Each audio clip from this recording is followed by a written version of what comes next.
Sir, Thiruvananthapuram വിമാനത്താവളത്തിൽ സാങ്കേതിക തകരാറിനെ തുടർന്ന് വന്ന് ലാൻഡ് ചെയ്ത ബ്രിട്ടീഷ് സേനയുടെ F-35 എന്ന് പറയുന്ന യുദ്ധവിമാനം, അതിന്റെ സവിശേഷതകളെ കുറിച്ചൊക്കെ നമുക്കറിയാം.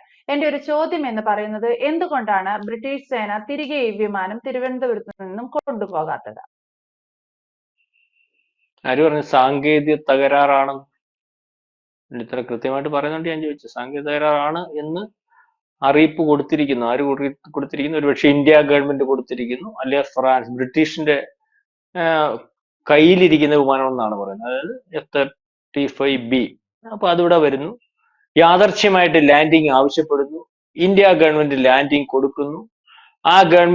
ഇന്ത്യ ഗവൺമെന്റ് കൊടുത്തതിന് ശേഷം ആ വിമാനത്തിന്റെ പൈലറ്റ് അതിന്റെ പരിസരത്ത് നിന്ന് മാറാതെ ഇരിക്കുന്നു.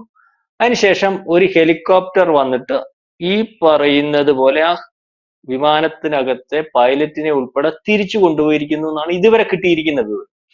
അപ്പം നമ്മൾ ഈ പറയുന്നത് പോലെ ലോകത്തെ 5ാം തലമുറ വിമാനമാണ് F-35 എന്ന് പറയുന്ന വിമാനം. വളരെ ചെറിയ വിമാനമാണ്, കണ്ണിന് കാണാൻ പറ്റാത്ത സ്പീഡിൽ പോകുന്ന വിമാനമാണ്, വളരെ കൂടുതൽ സവിശേഷതകളുള്ള ഇന്ത്യയിലെ നമ്പർ 1 വിമാനമാണ്, ഇസ്രായേൽ സാങ്കേതിക വിദ്യയിൽ നിർമ്മിച്ചിരിക്കുന്ന വിമാനമാണ്. അപ്പൊ ഇതൊക്കെ പറയുവാൻ കാര്യം എന്ന് പറഞ്ഞാൽ, ഈ വിമാനം എങ്ങനെ സാങ്കേതിക തകരാറ് വന്ന് ഇന്ത്യയുടെ അല്ലെങ്കിൽ കേരളത്തിലെ തിരുവനന്തപുരത്ത് ഇറങ്ങേണ്ടതായിട്ട് വരും. നമ്മൾ പറയുന്നു, ഒരു വിമാനവാഹിനി കപ്പലിൽ നിന്ന് പറന്നു പൊങ്ങിയതാണ് ഈ പറയുന്ന F-35 എന്ന് പറയുന്ന വിമാനം.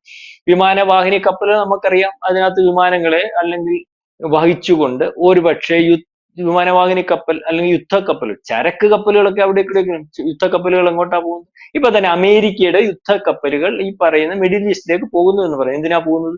മിഡിൽ ഈസ്റ്റിലേക്ക് പോകുന്നതെന്ന് പറഞ്ഞാൽ ആ ഇറാനുമായിട്ടുള്ള ഇസ്രായേലിന്റെ വിഷയത്തിനകത്ത് തീരുമാനം എടുത്ത് മുന്നോട്ട് പോകുന്നു. ആവശ്യമെങ്കിൽ ഇടപെടണം. അതിനകത്ത് യുദ്ധവിമാനങ്ങൾ ഉണ്ടാവും, അല്ലെങ്കിൽ മിസൈലുകൾ ഉണ്ടാവും, വേണ്ട സംവിധാനങ്ങൾ ഉണ്ടാവും. അപ്പം കഴിഞ്ഞ ദിവസം ഈ വിമാനം പറന്നുയർന്നത് ബ്രിട്ടീഷിന്റെ വിമാനവാഹിനി, അത് വിമാനവാഹിനിയായിട്ടുള്ള അല്ലെങ്കിൽ യുദ്ധക്കപ്പലിൽ നിന്നാണ്.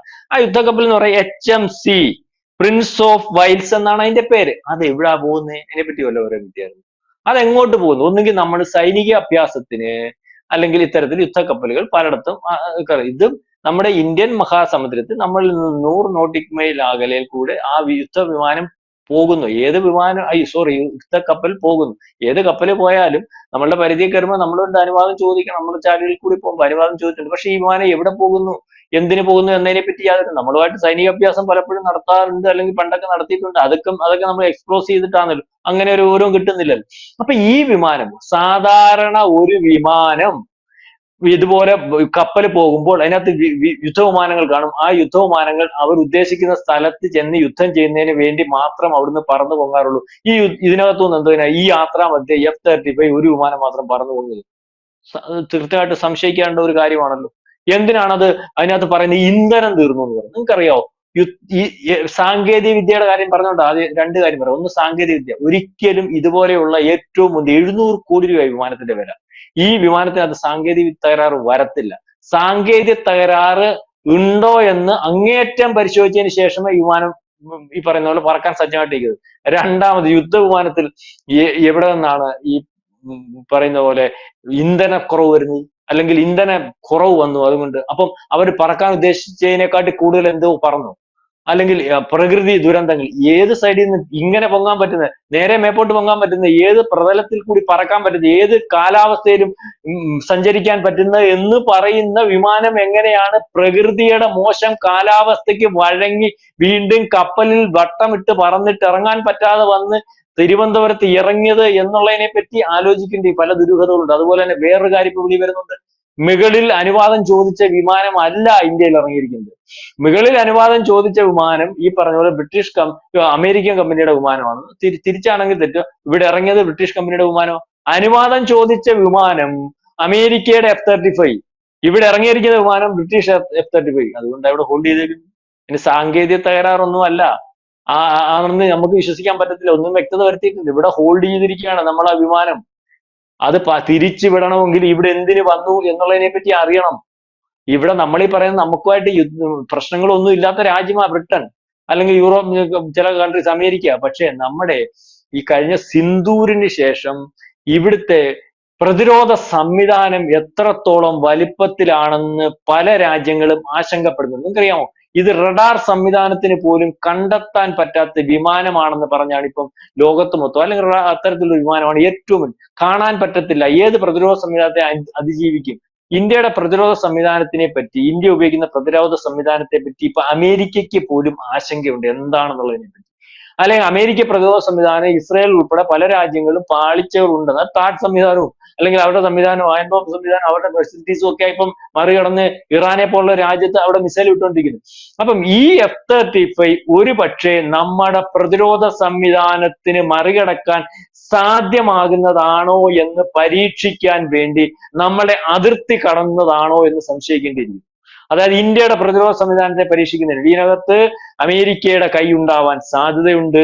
കഴിഞ്ഞ ദിവസം പാകിസ്ഥാൻകാർ അവിടെ ചെന്നില്ലേ, അമേരിക്ക ചെന്നില്ലേ, ഞങ്ങൾക്ക് ഒരു പ്രതിരോധ സംവിധാനം തരണം ഈ ബ്രഹ്മോസിനെ തടുക്കുന്നതിന് വേണ്ടി. അമേരിക്ക ഒന്നും അനങ്ങാതെ വല്ല കാര്യമൊക്കെ പറഞ്ഞിട്ട് ശരിയായിട്ട് ആലോചിക്കട്ടെ എന്ന് പറഞ്ഞ് തോളത്തട്ടി വിട്ടതേ ഉള്ളൂ. അതിനുശേഷം ജർമ്മനി പോയതാന്ന് വെച്ചാൽ അവിടെ ഈ ബ്രഹ്മോസിന് സമമായിട്ടുള്ള ഇസ്രായേൽ വികസിപ്പിച്ചെടുത്ത മിസൈലിനെ തടുക്കുന്നുണ്ട് യുക്രൈൻ യുദ്ധത്തിൽ. അപ്പൊ അത് ചിലപ്പം ബ്രഹ്മോസിനെ തടുക്കാൻ പറ്റും എന്നുള്ള രീതിയിലേക്ക് അവിടുന്ന് ചോദിച്ചു. അവരും ഉറപ്പൊന്നും കൊടുത്തിട്ട് തിരിച്ചുപോയി. അപ്പൊ നമ്മുടെ പ്രതിരോധ സംവിധാനം എത്ര വലിപ്പത്തിലുണ്ട്? F-35 പോലെയുള്ള യുദ്ധവിമാനങ്ങളെയും ഡിറ്റക്ട് ചെയ്യുമോ എന്നറിയുന്നതിന് വേണ്ടിയാണോ, അല്ലെങ്കിൽ നമ്മുടെ പ്രതിരോധ ആണോ എന്ന് സംശയിക്കേണ്ടിയിരിക്കും. രണ്ടാമത് വേറെ കാര്യങ്ങളുണ്ട്.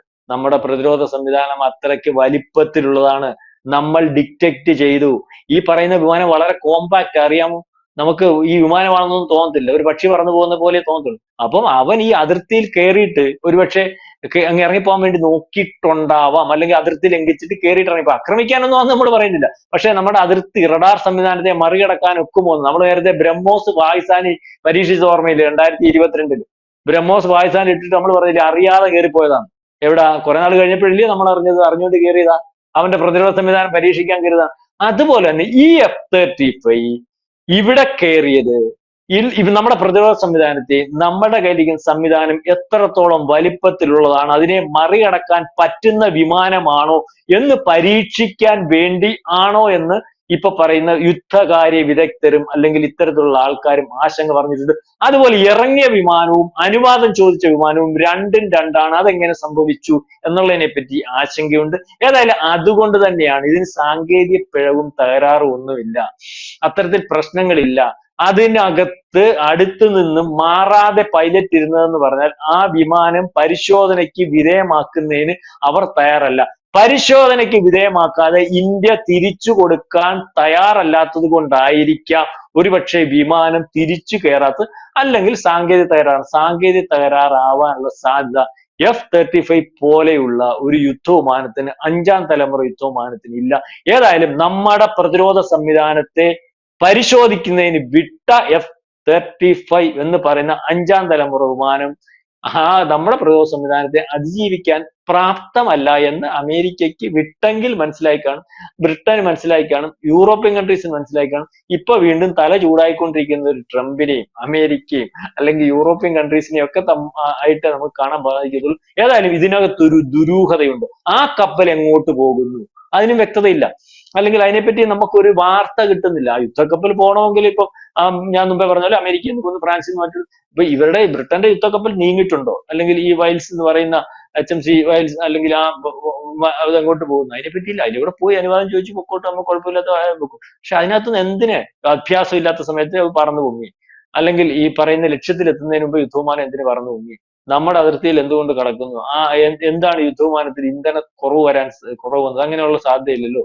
ഇത്രയും വലിയ വിമാനം അല്ലെങ്കിൽ ഇത്രയും ആധുനികമായിട്ടുള്ള വിമാനത്തിന് കേട് വരാനുള്ള സാധ്യത വളരെ കുറവല്ലേ? അത് എന്തുകൊണ്ട് പട്ടാളക്കാരൻ ആ വിമാനത്തെ അടുത്ത് നിന്ന് മാറാതെ നിൽക്കുന്നു? ഉടനെ തന്നെ അവിടുന്ന് അത് പിന്നെ വിമാനം ഹോൾഡ് ആയി കഴിഞ്ഞപ്പോൾ അവിടുന്ന് ഹെലികോപ്റ്റർ വിട്ടു, അല്ലെങ്കിൽ റോയൽ ഹെലികോപ്റ്റർ വന്നു, യുദ്ധ ഹെലികോപ്റ്റർ വന്നു, അത് തിരിച്ചു പോയിരിക്കും. നമ്മൾ എന്തുകൊണ്ട് വിട്ടുകൊടുക്കുന്നില്ല? നമ്മുടെ ആഭ്യന്തര പ്രശ്നമായതുകൊണ്ട്, അല്ലെങ്കിൽ അത്തരത്തിലുള്ള കാര്യങ്ങൾ വെളിയിൽ വിടാൻ രാജ്യത്തിന് താല്പര്യമില്ലാത്തതുകൊണ്ട്, വെളിയിൽ വിടാത്തതുകൊണ്ട്, വെളിയിൽ വിടുന്നില്ലെന്നേ ഉള്ളൂ. എന്തായാലും ഇത് ചർച്ചയായിട്ടുണ്ട്. ആ വിമാനം എന്തിന് ഇന്ത്യയിൽ ഇറങ്ങി എന്നുള്ളതിനെ പറ്റി അന്വേഷിച്ചുകൊണ്ടിരിക്കുകയാണ്. വ്യക്തതയില്ല. ഒരവസ്ഥയിലേക്കാണ് കാര്യങ്ങൾ. ഏതായാലും ഇതുവരെ വിമാനം തിരിച്ചു കൊടുക്കുന്നതിന് വേണ്ടി ഇന്ത്യ തയ്യാറായിട്ടില്ല എന്നുള്ളത് തന്നെയാണ് നമുക്ക് മനസ്സിലാക്കുന്നത്. യെസ്, അതാണ്. എന്തായാലും F-35B എന്ന് പറയുന്ന ബ്രിട്ടീഷ് നാവികസേനയുടെ ഈ ഒരു യുദ്ധവിമാനം 5ാം തലമുറ യുദ്ധവിമാനത്തിൽപ്പെട്ടതാണ്. ഇത്രയും വലിയ അല്ലെങ്കിൽ ഇത്രയും വലിപ്പത്തിൽ ബ്രിട്ടൻ കാണുന്ന ഈ ഒരു യുദ്ധവിമാനത്തെ ഇങ്ങനെ തിരുവനന്തപുരം വിമാനത്താവളത്തിൽ കൊണ്ടുവന്ന് നിർത്തി അതിന് വ്യക്തമായ ഒരു ഉത്തരം നൽകാതെ, വിശദീകരണം നൽകാതെ നിർത്തുന്നതിൽ ഒരു അപായ സൂചനയുണ്ട്. അതിൽ അത്തരത്തിലുള്ള ഉദ്ദേശങ്ങളൊക്കെ അമേരിക്കയ്ക്കോ അല്ലെങ്കിൽ ബ്രിട്ടനോ ഉണ്ടെന്ന് സംശയിച്ചാലും തെറ്റു പറയാൻ സാധിക്കില്ല. അതിന് പ്രശാന്ത് സാർ ഇവിടെ കൃത്യമായ ഒരു ഉദാഹരണം ചൂണ്ടിക്കാണിച്ചത് നേരത്തെ ഇങ്ങനെയായിരുന്നു പാകിസ്ഥാനിൽ ഇന്ത്യ ബ്രഹ്മോസ് കൊണ്ടുചെന്നിറക്കിയത് എന്നതും വിസ്മരിക്കരുത്. വ്യക്തമാണ്. Thank you sir.